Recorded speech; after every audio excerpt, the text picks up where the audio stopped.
할렐루야. 아멘. 아멘. 오늘도 예배 자리에 나오신 모든 성도님들을 주님의 이름으로 사랑하고 축복합니다. 아멘. 예수님의 이름으로 사랑하고 축복합니다. 인사해 볼까요? 예수님의 이름으로 사랑하고 축복합니다. 예.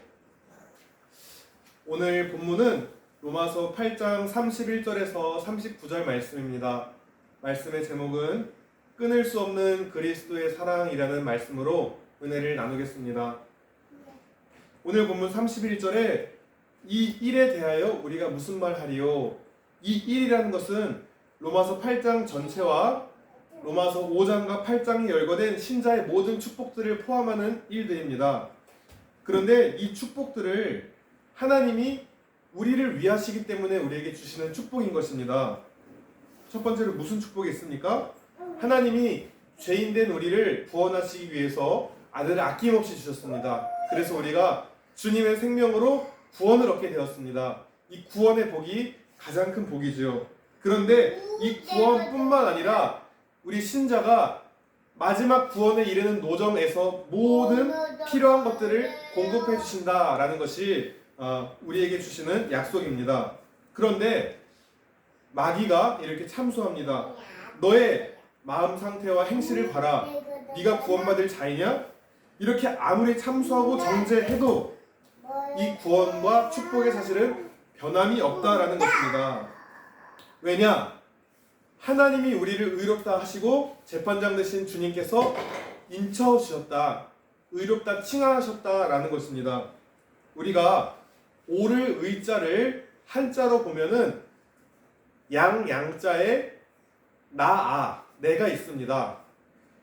중국도 이제 상형 문자라서 한자도 그 안에 참 이제 예수님의 그 의미가 담겨 있습니다.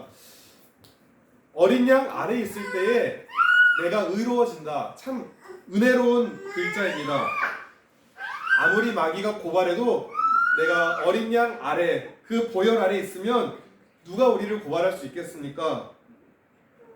내가 의로워진 것은 나의 행위가 아닌 오직 그리스도의 은혜로서 그 피의 공로로 우리가 의로워진 것입니다.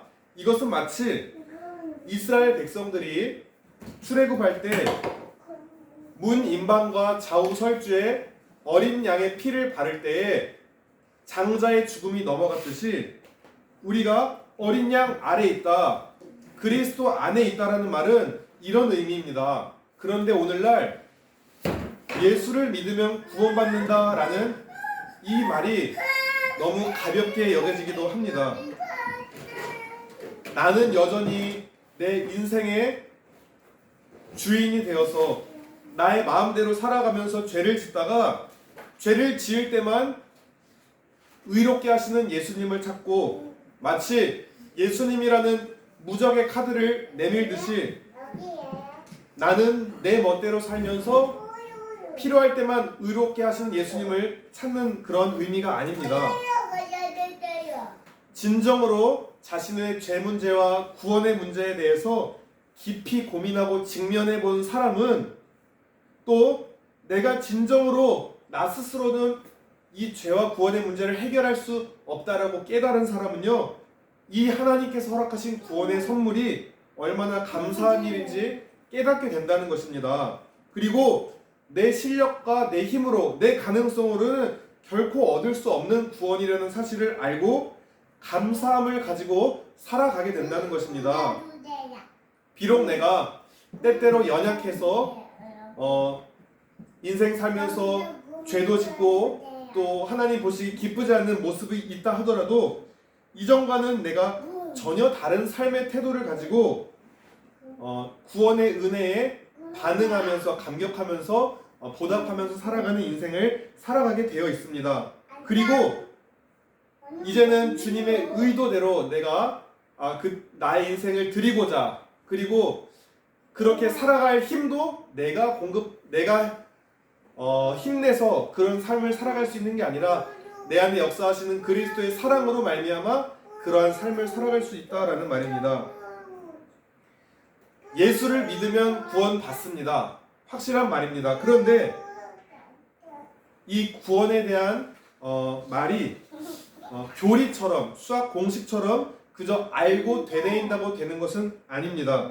많은 사람들이 로마서 10장 10절 말씀에 사람이 마음으로 믿어 입으로 시인하여 구원에 이른다 하면서 단시간에 반강제적으로 영적 기도문을 따라하게 합니다. 근데 물론 그러한 단순한 과정을 통해서도 하나님은 역사하실 수 있습니다. 그러나 예수를 주로 믿는다는 것은 철저하게 자신의 죄와 구원의 문제에 대해 깊이 고민하고 주님을 찾는 과정이 필요한데, 이러한 과정은 다 생략하고 구렁이 담 넘어가듯이 영적 기도문만 외워 그렇게 말만 한다고 정말로 그 인생이 주권이 바뀌었다고 볼 수는 없습니다. 이사야 6장 8절에 그루터기라는 표현이 나옵니다. 하나님이 당신의 사랑하는 이스라엘 백성들을 향해서 선지자 이사야를 보냅니다. 그런데 보낼 때 어떻게 합니까? 너는 저들로 하여금 내 말을 깨닫게 될까봐 그들의 눈이 가려질 것이고 그들의 귀가 어두워질 것이고 하나님 말씀을 들어도 깨닫지 못하게 될 것이라 합니다. 참 표면적으로 이 말씀을 보면 이해가 되지 않습니다. 왜냐하면 하나님이 사랑하는 자녀들이라면 그렇게 혼돈 속에서 방황하는 백성들을 따끔하게 혼을 내서 빨리 돌아오게 해야 될 것 아닙니까? 그런데 이런 말씀을 하십니다. 성읍들이 황폐하고 가옥들의 사람이 없고 토지가 황폐하게 되며 사람들을 많이 옮겨서 이 땅이 황폐하게 될 때까지 그들은 내 말씀을 깨닫지 못할 거다. 왜 그랬을까요?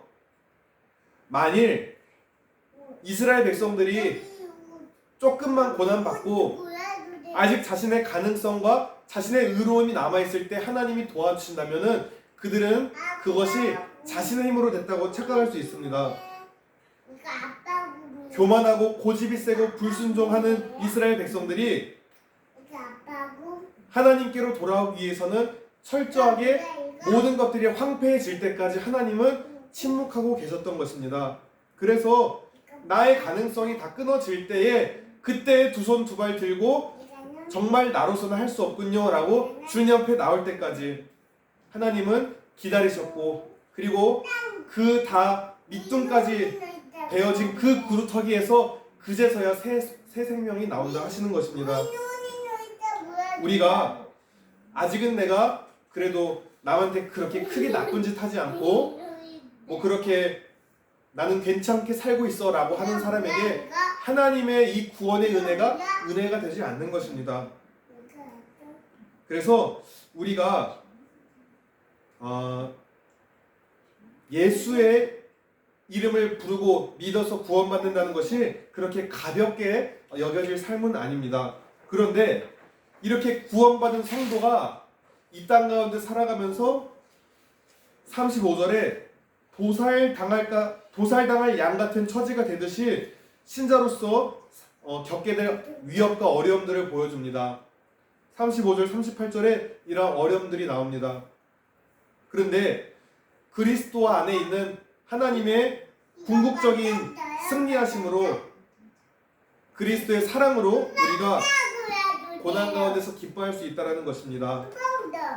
우리가 잘 알듯이 예수님을 부인했던 제자들이 있습니다.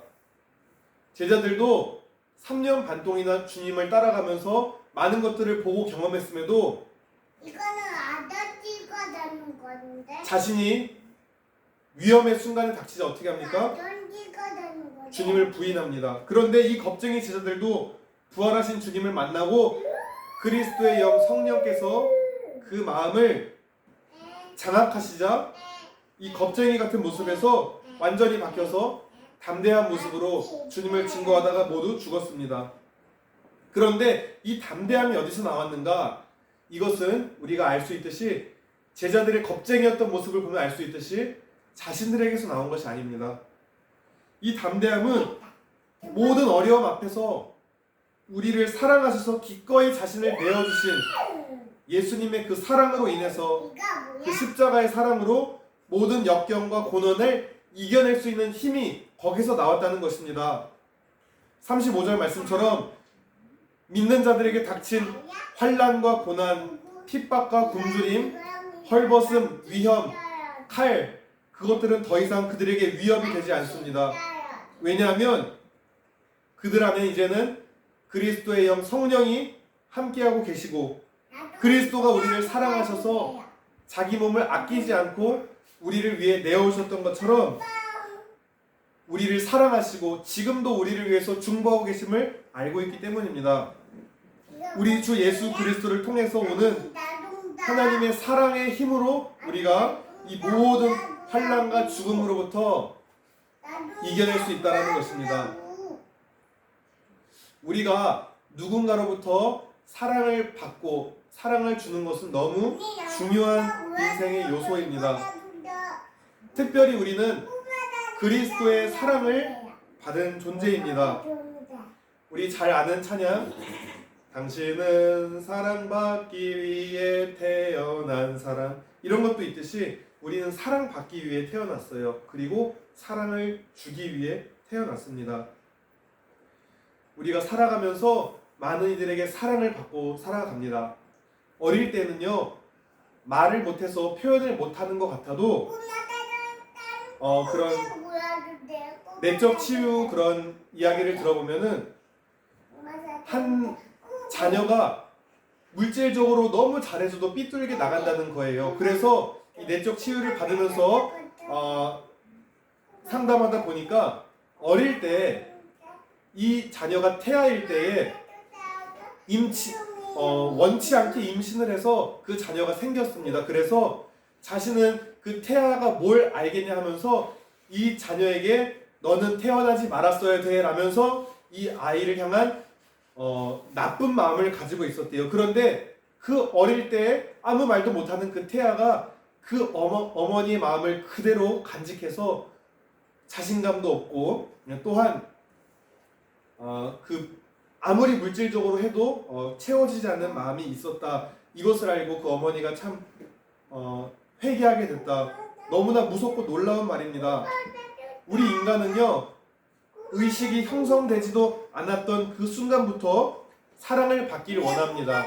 그리고 그 어린 순간에도 걱정거리가 있습니다. 어릴 때는 어릴 때대로 걱정이 있고 나이가 들어서는 나이가 들어서 걱정이 있습니다. 제가 어제 친구가 운영하는 카페를 갔습니다.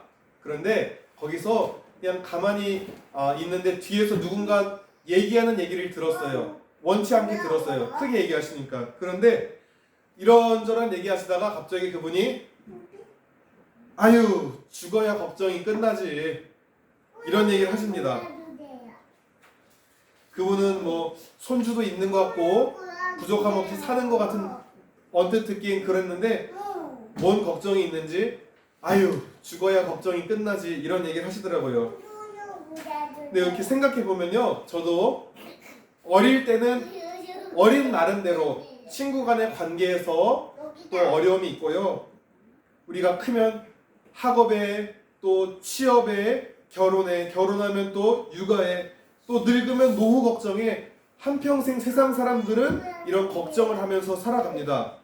그런데 아까 제가 말했던 카페의 어떤 분의 독백처럼 아이고, 내가 인생이 끝나야지 걱정을 안 하지 라고 하는 것은요,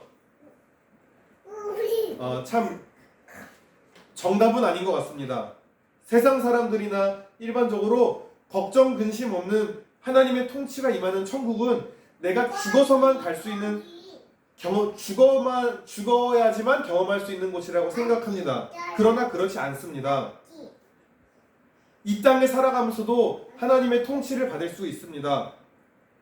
내가 아직도 내 인생의 주인이 되어서 내가 내 인생을 책임지려고 하니까 크고 작은 일 하나만 생겨도 머리가 지끈지끈 아프고 잠도 못 이루고 하는 것입니다.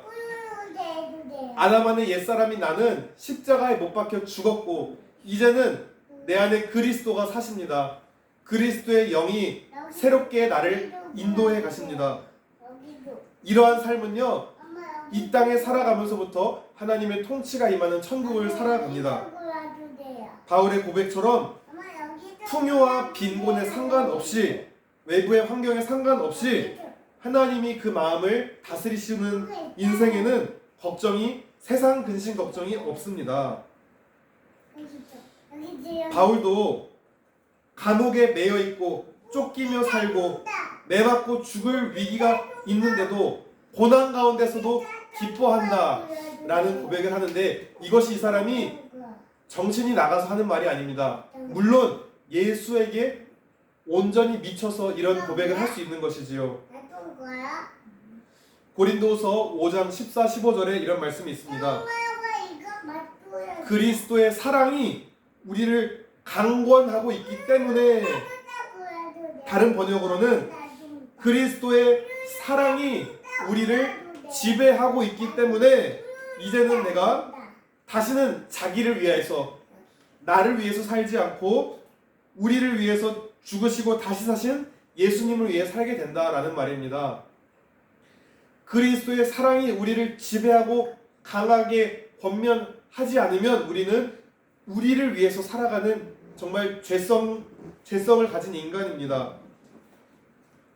우리가 그리스도의 사랑이 우리를 지배하게 될 때에 세상의 어떠한 환경이나 오늘 본문의 말씀처럼 고난과 핍박과 환난과 칼과 전쟁과 죽음 앞에서조차 우리를 그리스도의 사랑에 끊을 수 없게 되는 것입니다.